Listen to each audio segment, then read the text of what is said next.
Donc passons à l'enquête. Faites entrer ce qu'ils aiment bien. Petite ambiance. J'ai l'impression qu'on est dans Connecté. Ça essaie de rajouter du suspense alors qu'il y en a, parce qu'en l'occurrence, on ne sait réellement pas de quoi on va parler et on ne sait même pas sur quoi. Et bien justement, ce qui est un petit peu le plus nul des escape games, puisqu'on ne sait pas de quoi on parle. Les amis, j'ai mené l'enquête. Une enquête que j'ai menée un petit peu à mes dépens, un petit peu au hasard. C'est quoi le sous-titre? Carafichon mène l'enquête, un scandale, bientôt? C'est quoi? Bientôt quoi? Je sais plus. Révélé. Bientôt révélé. Caméra bientôt dans le bandeau. Attention les amis. Voilà, oui, bah c'est ça, c'est la technique malheureusement.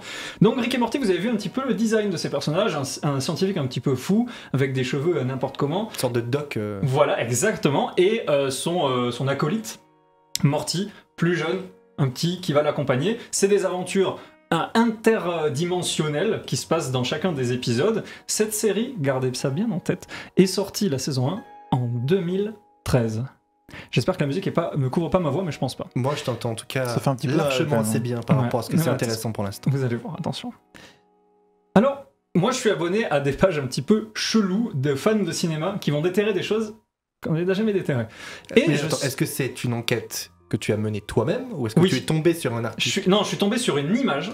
Ah. Attends, ne l'affiche pas de suite. Je suis tombé sur une image d'un panneau publicitaire pour un film.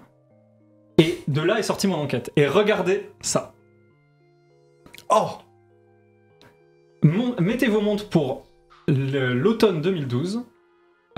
Time, la 4ème dimension, avec Christopher Lloyd, donc Doc, coiffé comme Morty, et Deep Roy, qui était, notamment, on l'a vu en Oompa Loompa dans Charlie et la chocolaterie. Donc là, attendez, ça parle de voyage dans le temps, de 4ème dimension. C'est sorti avant Rick et Morty, et t'as le même design que Rick et Morty. Je me suis dit, attends, c'est quand même bizarre. Au début, Rick et Morty, ça n'existait pas avant 2013, c'est ça? Ouais, exactement. Déjà, j'ai dit, qu'est-ce que c'est que cette affaire? Donc, je suis allé plus loin. Tu peux quitter... Est-ce qu'il n'y a pas des liens de filiation dans les gens? Parce que qui a créé ce truc? Ça, c'est quoi? On se posera les questions après. Très bien. Laissez-moi dérouler l'enquête. Ensuite, je suis allé voir... J'ai fait des recherches pour qu'est-ce que c'est que ce Time the Fourth Dimension. Parce que là, pour moi, ce qu'on a vu, c'est quoi? C'est une affiche de film? C'est une affiche de... C'est une affiche de film. Enfin, en tout cas, c'est PLV, je sais pas comment ça s'appelle. C'est des gros panneaux qu'on a dans les cinémas ou quoi, promotionnels pour un film. Il n'y a pas d'affiche officielle. Il n'y a que ça qui a été pris en photo au hasard. Et si tu cherches le film, tu trouves... On trouve rien. C'est ça le truc. Je trouve une chose sur sur un article qui parle de quoi, ça? Mais justement, non, mais c'était pas un article. C'était juste la photo comme ça qui a été envoyée. Mais qui a été envoyée dans quel contexte? Mais comme ça, sur genre regardez, c'est bizarre. Voilà, juste ça. Et moi, j'ai quelqu'un qui avait identifié que c'était potentiellement bizarre. Oui, non, mais en fait, ils avaient pas fait le lien avec Rick et Morty. C'est moi qui ai fait le lien avec Rick et Morty. Donc c'est quelqu'un qui a envoyé sur un forum obscur. Une photo. Avec pour titre, regardez, c'est bizarre. Non, rien du tout en titre. Juste la photo. Juste envoyé cette photo. Moi, j'ai cru que c'était un fake. Dans un forum? Oui. Et c'est lui qui a créé le message. Oui, en fait, c'est pas un forum, c'est une page Facebook qui s'appelle Extremely Strange Movies. Enfin voilà, il a juste mis ça. Voilà. Ah oui, alors donc, si c'est ça, ça veut dire qu'il l'a envoyé parce que genre c'est chelou. Si c'est le titre, c'est pour faire rire. Non, quoi. En fait, c'est pas ça, c'est que généralement ça parle de films un petit peu obscurs. Juste ça. Des films étranges, ça peut être. Mais il l'a pas mis forcément en disant Guillaume Leclerc. Non, il a juste mis ça. Et moi je me suis dit, tiens, je vais mener l'enquête. Et donc j'ai tapé Time the Fourth Dimension, le titre de ce film, sur Internet. Jusque-là, tu maîtrises totalement les rudiments de l'enquêteur. Voilà, et je tombe sur IMDb, donc la référence Image Movie Database, avec rien d'autre que le statut du film qui est tourné, completed, et le scénar qui est un professeur excentrique va dans une aventure multidimensionnelle. Là, je peux comprendre que quand tu tombes sur une affiche chelou, oui. Et que tu tapes sur ce site qui est quand même le site de référence où normalement le moindre petite fiction française qui a été diffusée en fin de soirée sur une obscure chaîne de la TNT disparue depuis existe avec le nom de son réalisateur ainsi que de l'ensemble des figurants. Quand tu tombes sur une fiche incomplète, tu te dis il y a embrouille. Alors est-ce que tu peux juste quitter? Tout à fait. Super, parce que je veux révéler petit à petit bien sûr les éléments de cette enquête. Et je me suis dit mais attendez, est-ce que Rick et Morty a plagié sur ce film? Mais est-ce que ce film est sorti? Moi, je pense que c'est les mêmes. Attends, c'est pas fini, parce que l'enquête n'est pas terminée vraiment. Donc là, ça va être le fil rouge de ce truc, donc suivez bien. Attendez, c'est un petit peu fou, parce que je suis tombé sur un communiqué de presse que tu peux afficher là, ça va être, voilà, comme ça vous prouve que ça existe. Christopher Lloyd est de retour dans Time the Fourth Dimension, un nouveau film IMAX, tourné en 3D, et distribué par 3D Entertainment. Et alors là, j'imagine ta jubilation dans ton fauteuil d'ordinateur, c'est que non seulement tu mets le doigt sur quelque chose de bizarre, qui n'existe pas sur MDB, et dont le seul communiqué de presse qu'on trouve indique 3D, qui est quand même ta passion première dans la vie. Exactement. Alors autant vous dire que là j'étais en terrain voilà, connu quoi. Donc c'était assez incroyable. Donc oui, j'apprends que le réalisateur c'est des Français, deux Français. En plus. Voilà, le nom de famille c'est Mantello. Le nom de famille c'est Montello, sachant que Laurent s'appelle Laurent Montel, et que son pseudo est Montello. Sur Instagram, suivez-moi, Montello, c'est moi. Exactement. Voilà. Donc ça devient de plus en plus bizarre. Alors il faut savoir que voilà, Jean-Jacques Mantello avait réalisé Ocean World 3D. Alors tous ces films je les ai vus, hein, Voyage sous les mers 3D, tout ça, c'est des super films. C'est les premiers films un peu 3D. Voilà, c'est de l'edutainment comme ils disent, c'est de l'entertainment en même temps où tu t'éduques. Et là ils disent bien que voilà, en novembre à Los Angeles ils vont tourner en 3D Time, The Fourth Dimension. Donc il y a bien un tournage qui en tout cas a été annoncé. Mais je me dis... Et complété d'après IMDb. Bah, d'après IMDb.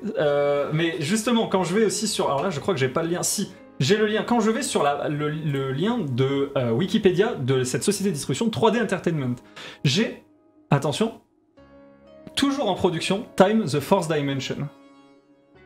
Alors je me dis peut-être que juste la page Wikipédia est incomplète. Alors je vais sur le site de... Je crois que t'allais dire la page Wikipédia est en complot. Et là je me disais, ça y est.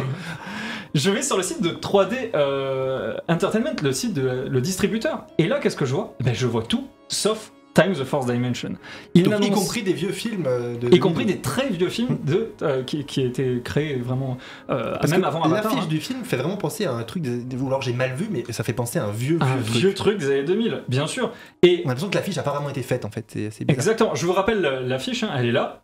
Vous voyez, voilà. C'est très vilain. Ça fait très working progress. Automne 2012, du coup. Hein. Automne 2012, donc bien avant Rick et Morty qui est sorti en 2013. Et je me suis dit, dernier mystère, est-ce que juste les cheveux ont été rajoutés en mode Rick, comme le personnage de Rick et Morty, pour faire une blague sur le réseau? Je me dis, c'est pas possible.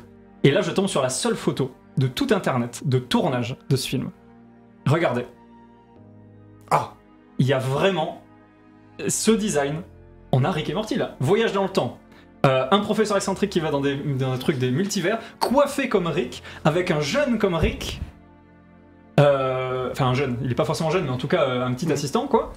Et il y a bien eu un tournage. Mais, et elle est là l'enquête, elle est là le mystère. Ce film n'est jamais sorti. Et les sources nous disent, est-ce que vraiment ce film a eu sa photographie, donc le tournage qui a été terminé, est-ce que ça a été arrêté ? Ce film n'existe pas dans la filmographie d'aucun des deux acteurs principaux. Donc il a peut-être même pas été monté. Exactement. Et pour finir, ce film n'existe même pas dans la filmographie de son propre réalisateur. Regardez, il y a un trou entre 2009 et 2015. On l'a plus écran. Ouais. Voilà, entre 2009, Dauphin Baleine 3D, 2015, Ocean Wonderland. Entre les deux, il y a combien de temps ? Je sais plus compter. Il y a 6 ans d'écart. Et le film est censé se tourner entre les deux. Il n'y a rien dans la filmographie de ce réalisateur-là et du co-réalisateur non plus. Ce film a été enterré. Ce projet a été enterré, on ne sait pas d'où quel et surtout il disparaît. C'est un peu comme si t'as travaillé pour une boîte qui a été lourdement condamnée par la justice depuis et que tu l'as fait disparaître de ton CV. Voilà, alors en tout cas sans vouloir rajouter du mystère. Ça n'a pas été condamné par quoi que ce soit, mais la question que je me pose c'est est-ce que c'est vraiment possible un monde où Rick et Morty est en fait un plagiat? Tout le monde s'est dit c'est une inspiration. En fait ils se sont rendus compte qu'en film ça marchait pas, c'était mieux en dessin animé. Et alors justement j'ai regardé dans Rick et Morty première saison, les équipes n'ont rien à voir avec les équipes qui sont supposés avoir... Il n'y a pas un français par exemple non. Un petit français qui aurait pu dire voilà... Alors il faudra que je regarde, mais a priori il n'y a rien à voir, rien à voir. Et en plus c'est une commande d'IMAX, donc rien à voir avec Adult Swim pour Rick et Morty.